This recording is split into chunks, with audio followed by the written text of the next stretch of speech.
Thanks for downloading this episode from Teachers Talk Radio. You can find the full schedule and listen back to all our shows at ttradio.org. Enjoy the podcast. This show is brought to you in partnership with Hachette Learning, publishers of professional development books and resources that support great teaching and learning in schools around the world. Level up your professional development today and visit hachetlearning.com to explore the full range of titles. Teachers, have you heard of Bet UK 2026? It's the world's biggest education and technology event, and it's completely free for educators. From keynote speakers and panel sessions to CPD accredited workshops and networking, Bet UK 2026 is where educators from across the globe come together to share ideas, spark inspiration, and find solutions that fuel our mission to drive better education globally. Get your free ticket today at betshow.com. Hello, everybody, and welcome back to Tuesday Twilight Show at Teachers Talk Radio every second Tuesday from 6 p.m. with me, Timea, where we talk about a hot topic in higher education, mainly in higher education, with my brilliant guests. And today's topic couldn't be any hotter. It is AI in education, in learning and teaching. And today I brought you two amazing researchers. So we will talk about research outcome, research output, and obviously you will have a lot of takeaways from it, from evidence research. And I'm so proud to have these two brilliant guests with us. And before I invite them to the stage, I just would like to say thanks to our partner who we do this shoot together with, partnership with Hachette Learning, who are publishers of professional development books and resources that support great teaching and learning in schools around the world. If you want to level up your professional development today, visit this site, hachetlearning.com, and explore the full range of titles. And now I would like to invite our two guests with whom we right away jump into the middle of the topic today, and welcome Marcos Barreto, Dr. Marcos Barreto, who is Associate Professor at LSE and does a lot of exciting research in this space, together with Dr. Kearney, who is an Assistant Professor at LSE. And thank you to both of you for being here today. Thank you. Hello. And welcome. So I thought that obviously you have a lot of research, and today we would focus on or start with the genial one, if that's all right. And then after discussing it, then we can also on the back of it talk a bit more about AI in learning and teaching in higher education mainly. So let's just first talk about this study. What is it? What motivated the study? And what is it that you wanted to find out? And I'm turning to both of you. This is really a conversation, okay? So you don't need to have anything more formal. I don't know if you want to go ahead, Marcos, and then I will hand it to Casey. Okay, perhaps I can start. Thank you, Timea, for the invitation. Hello, everyone. It's very nice to be here. So as Timea mentioned, I'm Marcos Barreto. I'm Associate Professor of Data Science at the LSE at the Department of Statistics. And I'm involved in a series of educational related research, mostly on the use of generative AI and AI in general in education. I can perhaps briefly mention about Genio, and then I can hand over to Case to introduce himself as well and make. So this was Genio stands for generative AI as a catalyst for learning. We start this as a focus group back in July 2023. We noticed that students were using more advanced types of code completion tools, and we noticed some huge improvement towards coding, mainly coding tasks. And then we decided to put together this focus group to try to learn how students were using these new tools. And then this was the very beginning of Genio. So this ran from July 2023 up to December. And then in the next year, we decide to go bigger and invite more people. Then we invite Casey and Body. So two other colleagues from LSE as well. And we decide to expand the work towards 4 departments, 7 undergraduate and postgraduate courses, and then take this as a more experiential learning research. And then we did lots of stuff in terms of collecting feedback from students, so trying to observe how students were using AI and collect evidence to put together this into a series of recent developments. I think we can just talk this later. I will hand over to Case to introduce himself. Before we talk about it, thank you so much, Marcus, for the summary. So, how many students took part in this? I think the first cohort was very small. I think we had 48 students in the autumn term in 2023, and then the next term, in winter term 2024, we increased to 150 or something. In total, we collect evidence from 200 students. 200. Okay, yeah. And if I understand well, and Casey, you can also answer this, was the idea was to see what students already do and see how this can be used in learning and teaching, the AI use that is there naturally, right? This started as a very specific observation, because I was teaching quantitative courses, so data science courses. So the students were doing mostly programming, so code-based activities. And then, to be honest, there wasn't much difference between using AI or not, because the students are simply producing code. And see, code can come from technical books or any online communities, or there is lots of places where you can find code. But we noticed students were relating more frequently to AI, to code completion tools, and see using this more frequently. Then we decided to put together this focus group. Mm-hmm. And this was the very initial approach. Then when we turn into 2024, we invite other colleagues, including Casey, and see, let's have a look on how students from qualitative courses are also using AI to not see non-code related stuff. Mm-hmm. And then we decide to, as I mentioned, embrace this as an educational research project, have some more formal ways of collecting feedback from the students and proposing generative AI-based activities as well. And this was the main source of evidence we collect from the students. Okay, fantastic. No, this is amazing. And also, I like the fact that you also involved more qualitative courses, which is non-coding, and we'll talk about it. But over to you, Casey, now to explain your bit, like what motivated you, just to repeat the question, and what is it that you hoped? I mean, obviously, Marcus also summed it up, but as you joined later. Yeah, absolutely. So thank you for having me. My name is Casey Kearney. I'm also faculty at LSE, but I'm in our School of Public Policy. And so I got brought into this program because I teach as part of an MPA in data science for public policy degree program. So we're a little bit halfway between the qualitative and quantitative components. I do lessons in coding, but unlike some of my colleagues in more statistics, data science courses, coding is a vehicle, but it is not as dominant a part of our student profile as it is for them. But still a core part of the curriculum. So how they would use AI was very interesting to me, because a number of our students are coming from more of a policy background and economics background, but didn't have that raw coding. So they're into a little bit more of a new space in how they're going to use this. And I think that was a little bit of a contrast for some of the students in more of the advanced statistics MSc side. But I think for me, joining onto this project, what I was really interested in was, and we talk about it in the paper, what we call the authentic use of AI for our students, or how are they going to use it outside of the classroom context? So what we did is ultimately have a very unrestricted AI policy inside and outside the classroom, just trying to collect data on student use. There have been a number of great studies that look at, we're going to randomize students within a classroom, you get an AI assistant or not. But what we felt like in our teaching, especially at the master's level, is the amount of time that students spend learning from an instructor in class is such a small portion of how much of their total time is spent engaging and learning with material. So we really wanted to understand, how would students use these tools when we weren't there giving them guardrails, and how effective would they find it? Do they find ways that would be effective that we could begin to share with other students? I mean, this is fascinating that we are not kind of trying to train students to do something, just actually look at what they already use. Fascinating.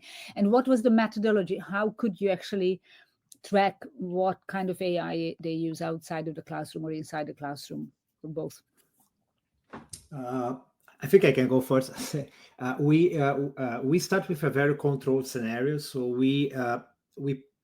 in some specific weeks, we propose some generative AI-based activities to the students.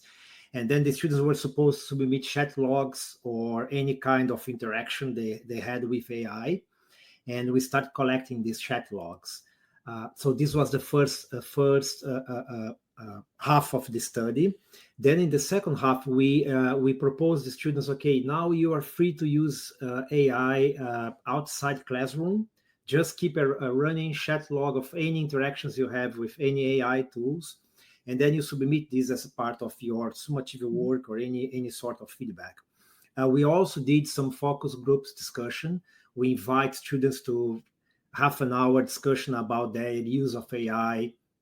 We send them some guiding questions in terms of just to understand what they were doing, their perception about the use of AI, expectations. So we send an initial survey and then a final survey to all students as well, because we want to get some idea before any AI usage or theoretical AI exposure. So to what extent the students were already using AI or were familiar with AI tools.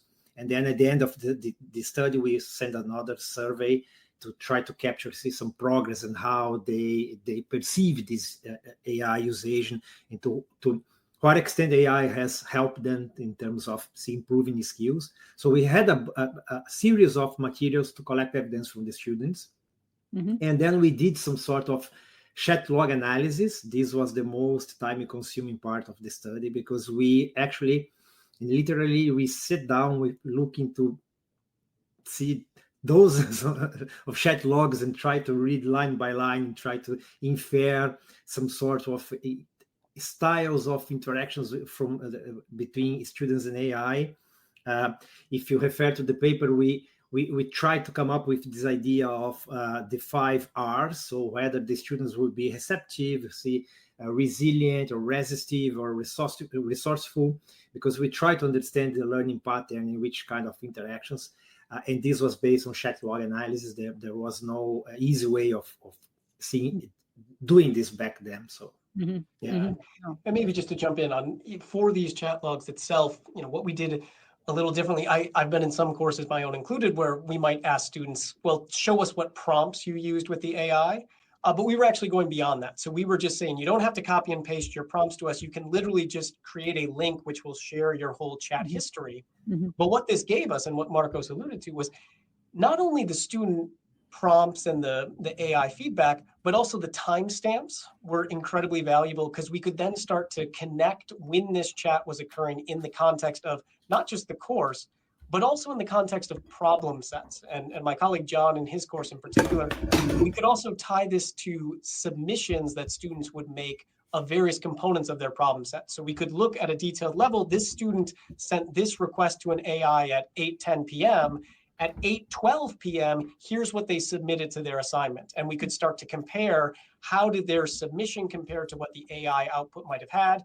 Did they change anything? Does it seem like they pushed back at all? So we have this very wealth of timestamp data. Wow, that's amazing. But was it like, did you ask them to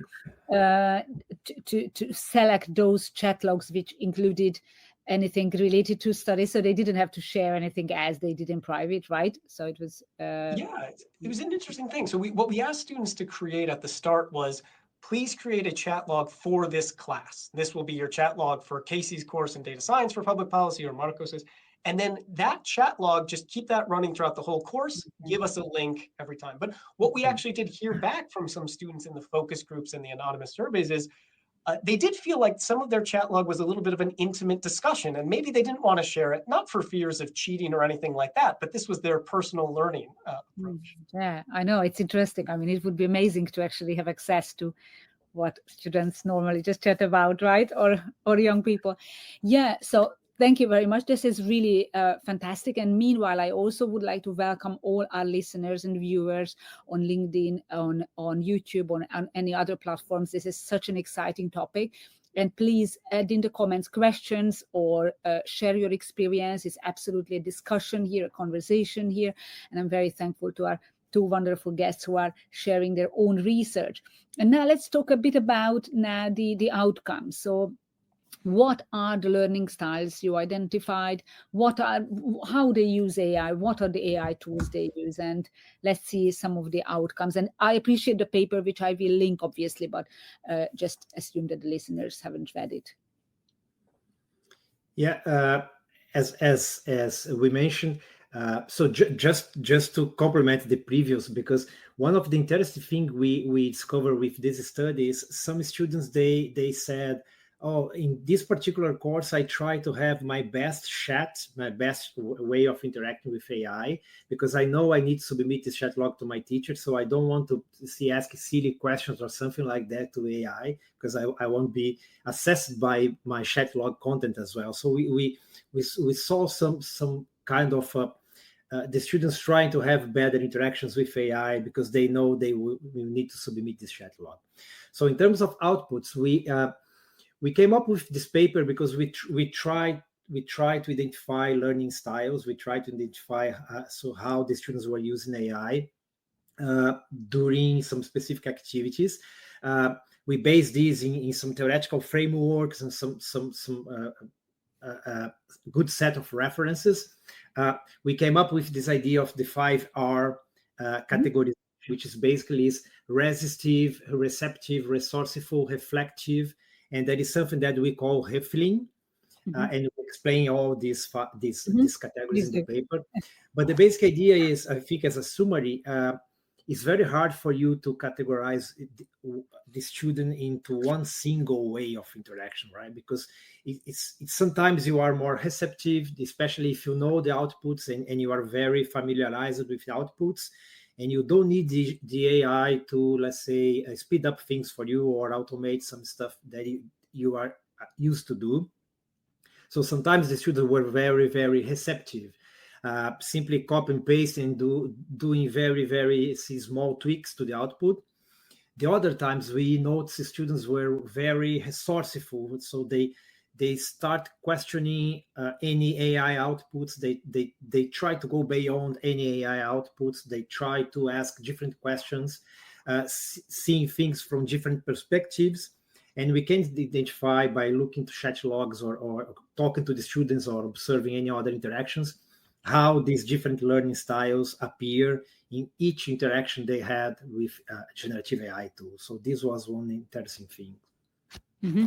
And what are the other R's if you want to explain, because you receptive and resourceful, right? And what are the others that you so we have resistive, which is basically the students who didn't use AI in any way, so they are skeptical or they do not trust AI. And of course, our study is based on the students who have used AI. So we didn't notice anyone at the resistive level, because it's a kind of a selection bias, but we were using and looking into generative AI interactions, right? So the resistive group is outside the scope of the study because they haven't used AI at all. Then we have receptive, which is basically the students who had, let's say, low agency, or they trust any AI outputs, and basically they ask something to the AI tool and then pick the results and copy and paste into any submission. There is no much interaction. There is no much questioning about the outputs or whether the outputs is safe or reliable. Is pretty much copy and paste. And of course, this is something that we need to avoid, right? Or we do not wish students to do. Then we have something called resourceful, which is basically we can see the student doing some refinement, some critical thinking about the outputs, try to go beyond what the output is presenting to them.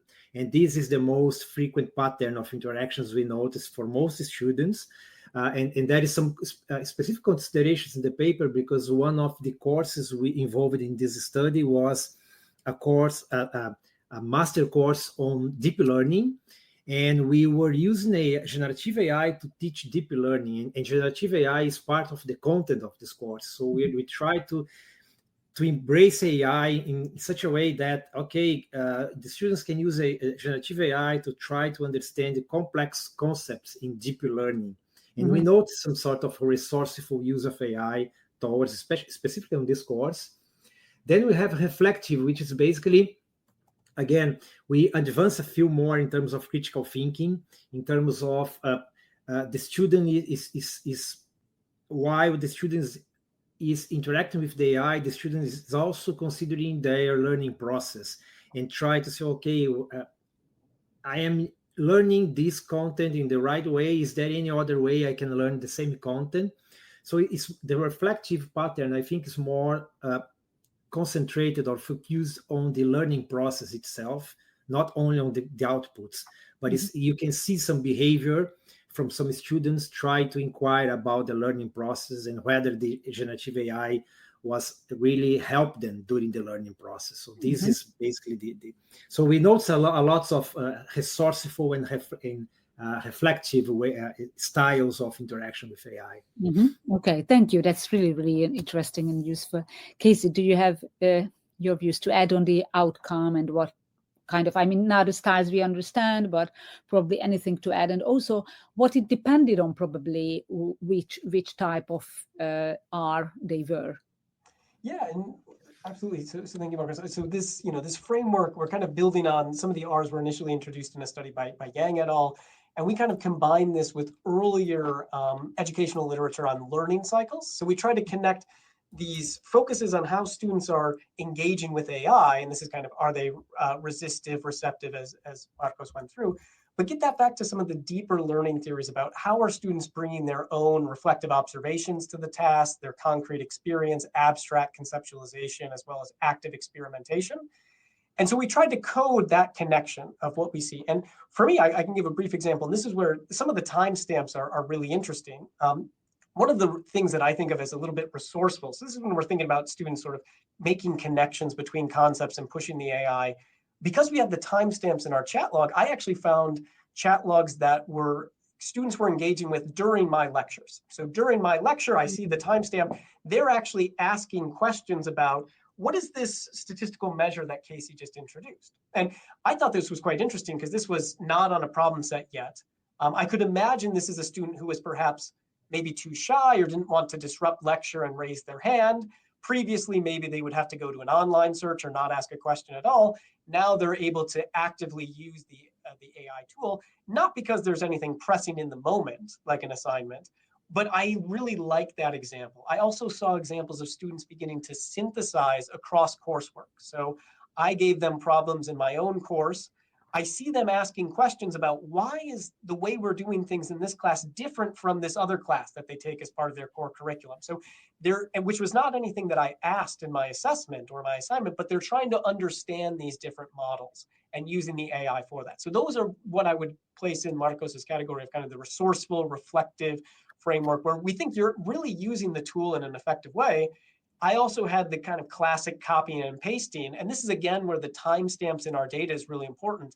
Not only can I see the student copying and pasting questions directly from my problem set, but I can see that there's only about 30 seconds to a minute between each copy and paste. And this was in a coding context where this is barely enough time to copy and paste the code from the AI to your coding environment, run it, because these were models that would take a little bit of time. So there was almost no time for the student to actually, in that moment, be really thinking about what the AI output was.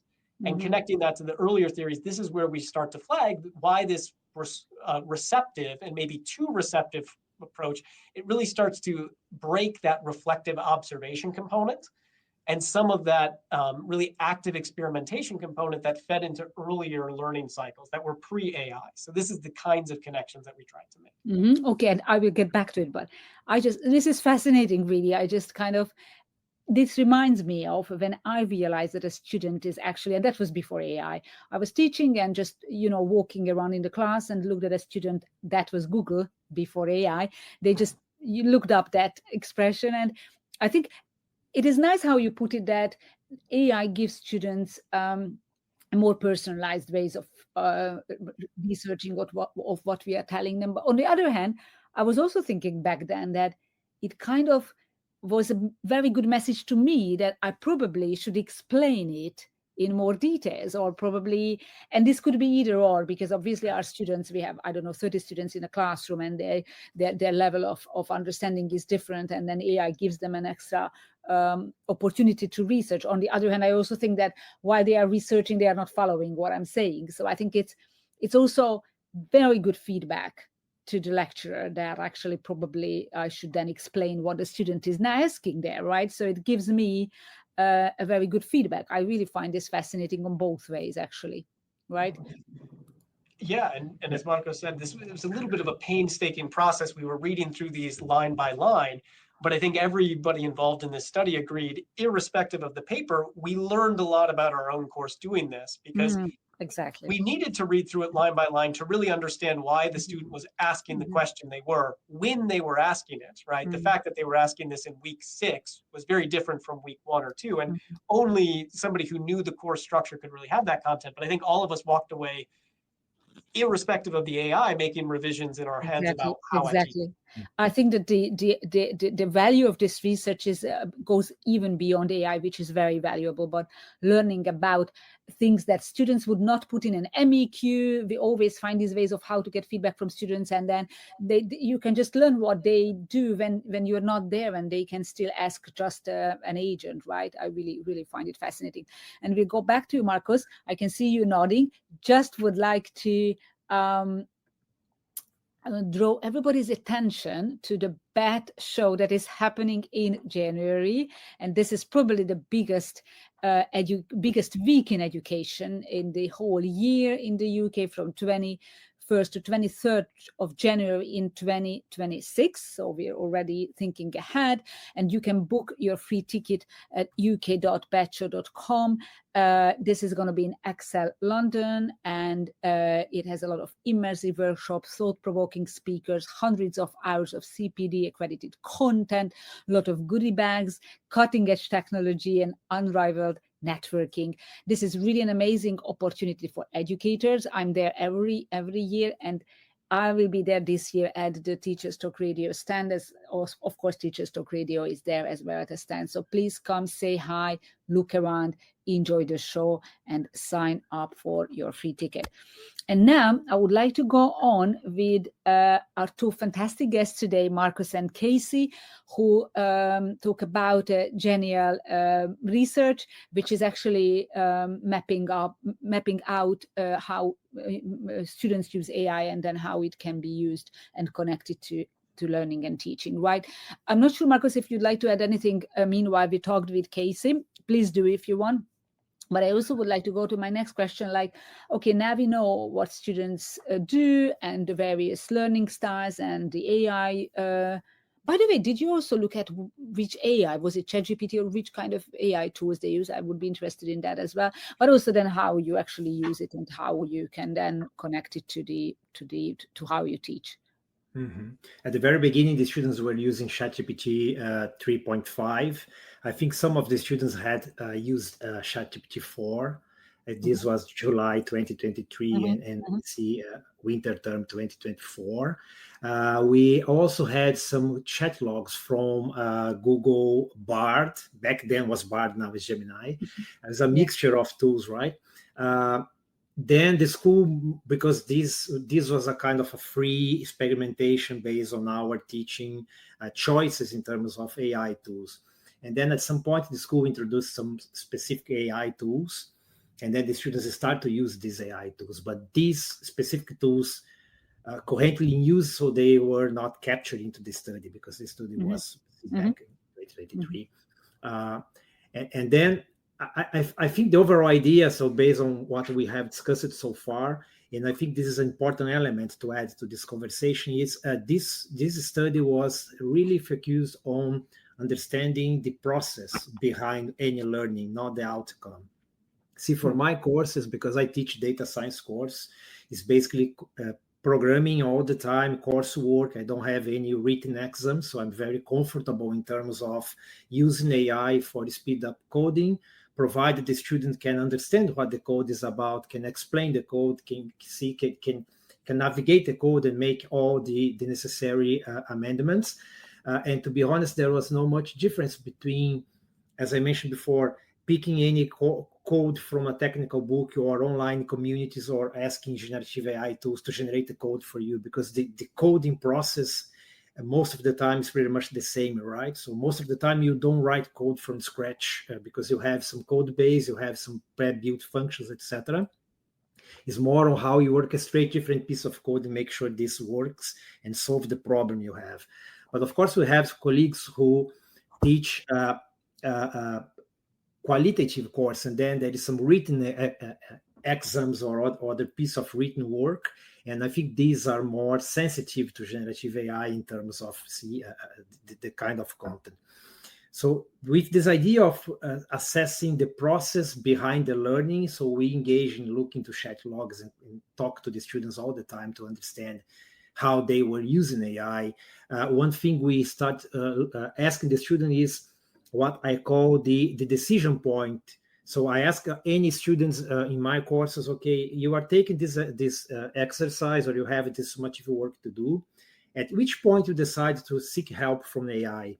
And then I try to understand where, the kind of decision the students were making in terms of how and when they need really some help from AI. And this was an interesting experience as well.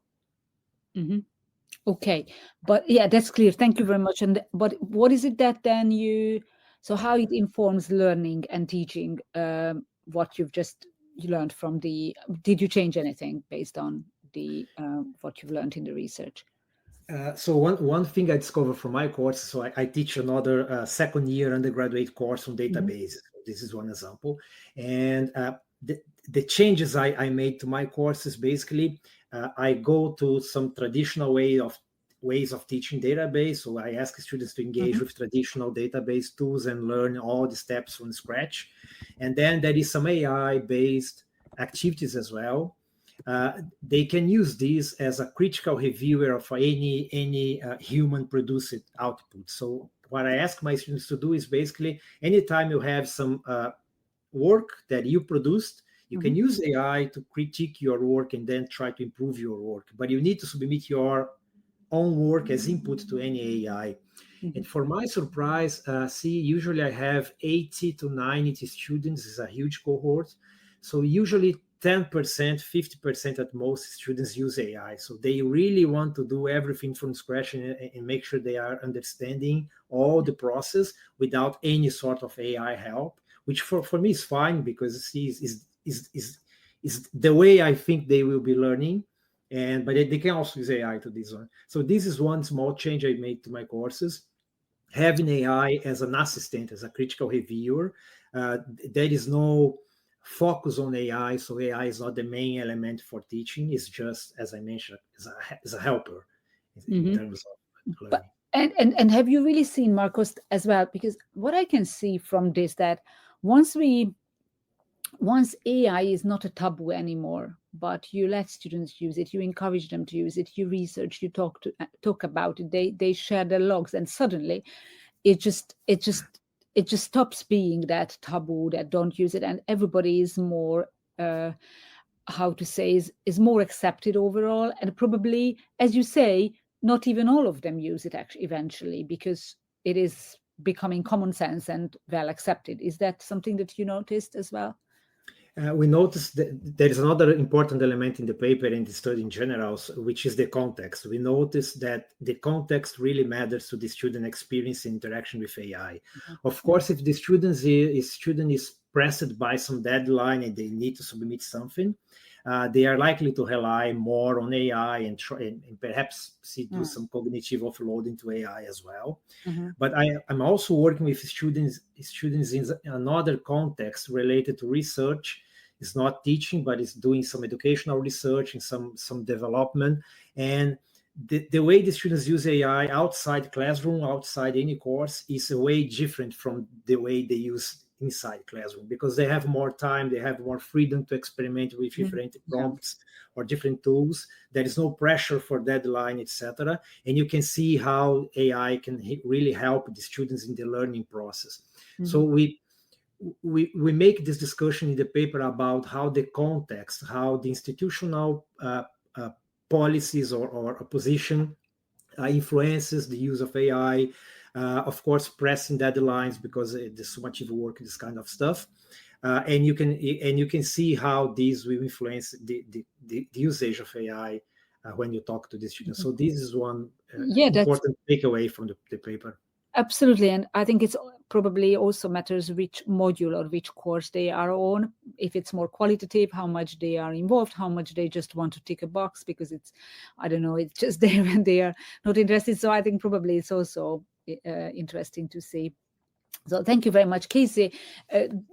Please share your thoughts on it. It's like, how can you approach learning differently? What you change as after knowing? Yeah, absolutely. I think the most important thing that Marco said in revealing this that I think about a lot is this idea of a decision point. When do students go? But I would frame it a little bit differently, because I think what we're trying to focus on in this study and promote is this idea that this decision to use AI is not binary. There are many different kinds of uses. So just like Marco started with this decision point of, will I use AI?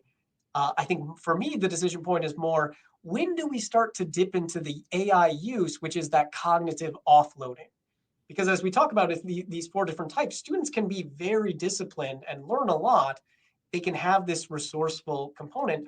But at some point, and this is what I found analyzed in the chat logs, even within, because you had asked, what is the variation I see between students? I see variation within students. So within the same problem set, they start off very resourceful, very engaging. They have a dialogue with the AI. But once they go down that path of just copying and pasting, the rest of that problem set, they're just in copy and paste mode.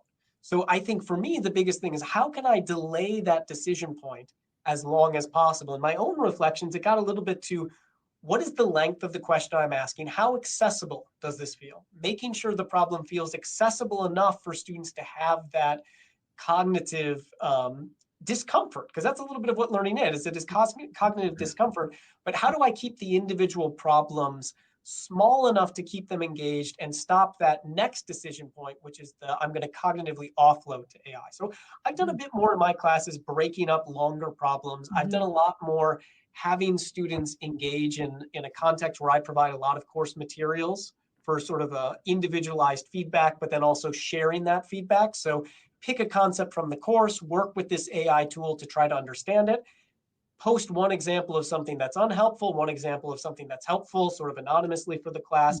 And then I do a lot more sharing this year of my own dialogues with AI, trying to show students what I think of are the good practices of me being a little bit more resourceful, pushing back. And I'll just share, just like the students in our study shared their full chat logs with me, I will share those back with the students in my class and this is how I went about asking it about this concept. So those are some of the specific changes I've made in my course. Oh, thank you very much. Absolutely, absolutely useful to share. But do you also share with students how? So are you both also open with students, even if it's not directly sharing, but do you talk about it? And are you also open about how you use AI yourself when designing the content or anything like that? You both share that. It was interesting. I was on a panel at university here, and the students did a survey of AI content and syllabi and how many syllabi talk about what the class AI policy is. That's quite big, and that's gotten higher and higher. But it was only something like 1 out of the 80 syllabi talked about how the instructor used AI. And students felt like that was a little bit of a mismatch in trust. So I've certainly incorporated that. I've told students, here's exactly how I'm going to use AI. And I share with them anytime I'm using AI.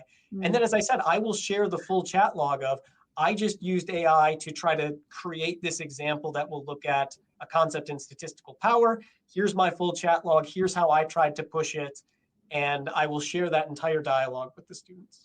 Oh, this is fascinating. I really find this fascinating when we are so transparent. This is amazing, right? Marcos, you too. It's pretty much the same behavior, because we ask students to share any interactions with AI, based on chat logs or whatever. So the students expect us to do the same, right? And be very transparent in terms of whether you are using AI. It's very, very interesting because the students can, so my course also allows from full usage of AI, especially for homework, and there is some restrictions on summative work, but most of the time the students can use AI, and they need to disclose any usage of AI. So they expect us to do the same, especially if you are using AI for marking, which is something that I don't do. But the students are concerned about whether I will be marked or assessed by an AI or by the teacher itself. So we are supposed to disclose this kind of stuff. And there is lots of discussion about how to assess AI assisted work, because even if the student acknowledge they have used AI, so how do you reflect this on your marking criteria? And again, we go back to the process side of things, because we want to understand the process behind the learning, not the product itself. Okay, so my marking criteria was adapted to capture interactions with AI. There is a workflow for any summative piece of work. There is a workflow where the student needs to provide some partial outputs regarding AI usage throughout the assignment, so I can map how things are working and whether they are using AI. Again, I'm trying to discover this decision point in terms of seeking help from AI. And this reflects on the marking criteria as well. So I put more emphasis on the process than the outcome, the product. So this is a major change. The marking criteria, what it impacts how they use the AI and how they disclosed it to you, not in the log, but yes, it's more on the discussions. It's how sound is the discussion. So they need to explain any decision regarding any practical work. So why they choose a particular data set, or why they choose this kind of stuff. Yeah. Okay, I get it. Yes, it's so exciting. Thank you, everybody, for joining. 44 people now on LinkedIn and more on YouTube and other social media channels. A very, very good discussion with Marcus Barreto and Casey Kearney from LSE, talking about research and more broadly on actually seeing how the learning style of students, and then linking in the back to the learning style, learning cycles. And yeah, thank you, Zaina, already telling us great insights. Very kind of you to follow us, and please ask any questions if you have, or just share any experience. One question is that you identify learning styles of students with these 5 R's. But when you don't know the learning styles of the students, like in the next cohort where you will not have this research, then how can you make sure that you use you align the learning and teaching in a way that will be applicable to any learning styles, or to the ones that they specifically have, or what is the best way to go around that? Just, you see what I mean? Yeah, I can try to answer it, then I can hand over to Casey. Yeah, it's a very good question, because I don't think we will have, let's say, one solution that fits all the students, right? And that is this promise behind generative AI in terms of personalized learning. So theoretically, it will be easier for us as educators to work towards more personalized learning experience to the students. But we don't know about some learning styles. We can try to generalize about these 5 R's or any other R or any other style appearing in the next, let's say, few months. I think that my key point will be, again, we know the students one single student can have different styles. This really depends on the context. This really depends on the task you are asking them to do.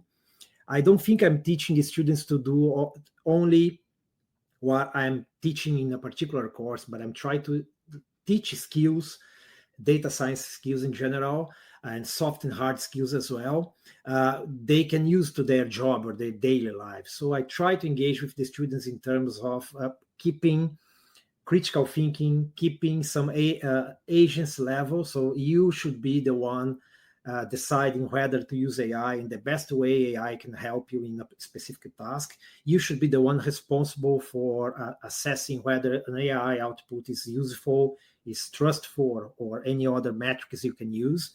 So I think there's this important element of human agents behind any AI usage. So any task I propose to my student, any tasks or activities I think for my courses is basically using AI as a helper, using AI as an assistant or a co-pilot or a critical reviewer. You can have multiple personas, whatever. But there is always the student, managing and their own learning, and then making sure they will be using AI when they need to use AI, but ensuring the AI will really help them. There won't be any let's say massive cognitive offloading or any disruption for the learning. So this is my idea behind any activity. But actually it would be really great, as you say, to go to a point where it can be a personalized learning and everybody's own learning style, right? That could, can you imagine that it can go there when it's kind of like helping students to adopt to their learning styles, right? I think for quantitative courses is relatively easier to adapt, because my experience with data science specifically is basically all the students need to follow some sort of same pipeline, same set of steps to learn specific content, right? So if you start with this in mind, you can say, okay, I have this single activity and this should be adaptable to any students. But when you go to AI, you can ask students to interact with AI and try to pick this standard activity and try to make them more personal or personalized in some sense. So this is what I'm trying to do with my database course, for instance, because the students are supposed to use AI as a critical reviewer. I think for qualitative course, perhaps is slightly more complicated, because I'm not the best person to talk about qualitative course, because my experience is not teaching quantitative. So I think you can start with a single set of steps, a single activity, and then you can try to see how you can use AI to improve a little bit and try to adapt to different learning styles. Okay. Yeah. Thank you very much, Casey. The question was actually what to do when you don't know their learning styles, how to make sure they can still learn, and then anything else you'd like to add in this space.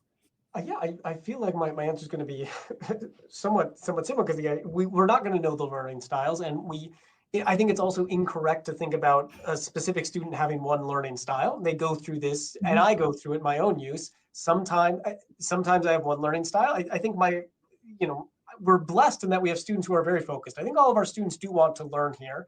They might not want to learn as much 2 a.m. the day before an assessment is due. That's when you start to have this break. But the simple answer, I think, is we need to design the course structure and the assessments in a way that tell us more about that learning cycle, because we're never going to know. But I think, as we talked about throughout this, one of the things that's most important is the process tracking.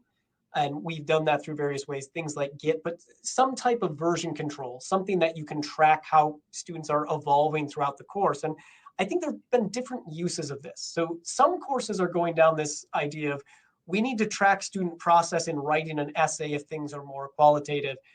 And some people are using it more as an AI detection kind of thing. Well, we just don't want to see an essay written at the last moment, so let's see it evolve. You can use it for detection. I think I'm less focused on that, but I'm more focused on what can we learn about the process in this. So, classes meet for the first time, first week of autumn term. I don't know any students' learning styles. I have all of my students write in their first week just a brief 1-page bullet point document. Tell me what you think your learning style is, what is useful, what is not useful. And then we build in assessments with these time-stamped uses of how you submit problem sets to try to diagnose this in the process. And I think that's the best way. But we need to think about the design of the course for how we can elicit this information. Because I think we've long recognized that traditional assessments are a very poor proxy for learning, right? In terms of what we're marking. And the generative AI is just kind of accelerating how poor of a signal that gets to learning. So we just have to put more emphasis into making that process part of what students are doing throughout. Oh, this is fascinating. Yeah, thank you. Thanks very much. Very, very interesting. And I like the way let students tell us and then design it based on it. Really, really great. Just want to pick up on one thing you said, Marcos. It's not part of the research, but you said that you wouldn't use AI to for the marking the assessment. So why is that? What is your view? Just because you mentioned it, I'm just interested to pick up on that.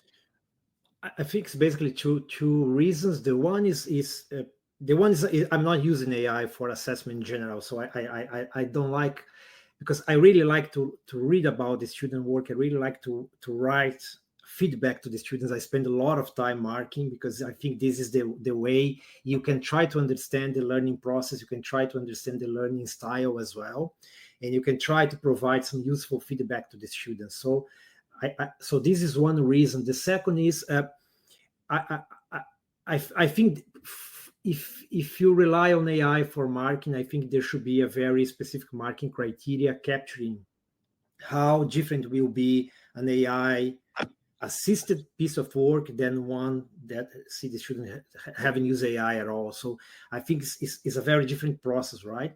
But for my particular case, which is basically looking into reports and coding, again, there is not much difference in coding. You can see, oh, this is a piece of code, and you don't scrutinize code line by line to try to understand whether this was written by a student or by an AI, because there is no such easy way of doing that.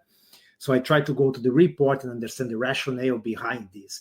Based on this, I write my feedback, and I try to sit down with the students and discuss the feedback.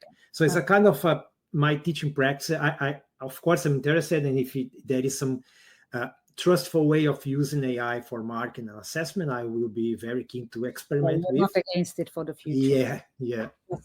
I think that a lot of the providers with AI assessment and marking now are just kind of like, oh my God. We did have an experience with one extracurricular course we were offering this year. The students engaged with a 9-month program using AI, and all the assessment was based on AI tools. And I think the experience was positive. We got some very positive feedback from the students. But when you talk to the students about which kind of feedback they prefer, we always prefer to talk to instructors and teachers to get some in-person feedback. So this is the way we learn more. Yeah. Do you just to have your view? Thank you, Marcos. Just to have your view on that, on kind of marking. Yeah, I think I'm very similar.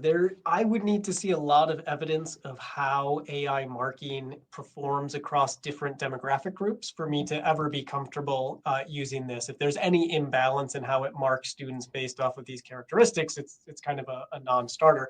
I think rather than marking, I think what is more promising is feedback, especially more timely feedback. So, one of the issues with marking is, yes, students get formal marked comments, but there's a bigger drive to reduce the number of summative components, in part to kind of keep student feedback in line, in part to manage things like double moderation and blind marking. So I think there is more opportunity in kind of the weekly feedback on a much more formative basis. You get some instant feedback, but that final marking, I think, as I said, I don't yet trust the tools, and I align with Marcos. I learn a lot in the marking, and it's a very reflective process for me of what am I teaching well, what am I not teaching well. If 20 students miss a problem, that's more on me than it is on them. I know. It's actually also this what I'm saying, that we mark students, we also mark ourselves, right? That those marks are also the lecturer. Yes, this is really great. So thank you very much. Before we wrap up, I think that was fantastic to learn about this research, and fantastic about the key takeaways that we can translate to our own courses. I will have one last question. If you want to add anything that I didn't ask, but also what kind of research you're working on now together, or just obviously separately. But before I go there, I just would like to talk about another event for everybody's calendar for 2026. And this is the Teachers Talk Radio Teachers Talk Connect in 2026, which is an annual CPD and networking extravaganza organized by Teachers Talk Radio, and we will be there in Manchester, Saturday 14th of March. Tickets are free, and you can sign up via the link you can see on the screen now, ttradio.org/connect 2026. So we'll see you there or at BAT. And now back to my final question to my two fantastic guests who I'm so happy who accepted the invitation for today, Dr. Marcos Barreto and Dr. Casey Kearney. We talked about your fantastic research on how students use AI and how it can be linked to the learning and teaching. So my question now is that anything else to add, which I didn't ask, and what you're working on now, because I know that there's a lot of research and we just don't have time to talk about everything. So if you just would like to highlight one thing that you're working on now in terms of AI specifically. Perhaps I can go very quickly. So we have Genio, which is this ongoing collaboration between different departments, and we are trying to engage with people outside LSE in terms of educational research, in terms of analyzing student interactions with AI. So if you want to collaborate, feel free to approach us. So it's going on. So it's a few years project.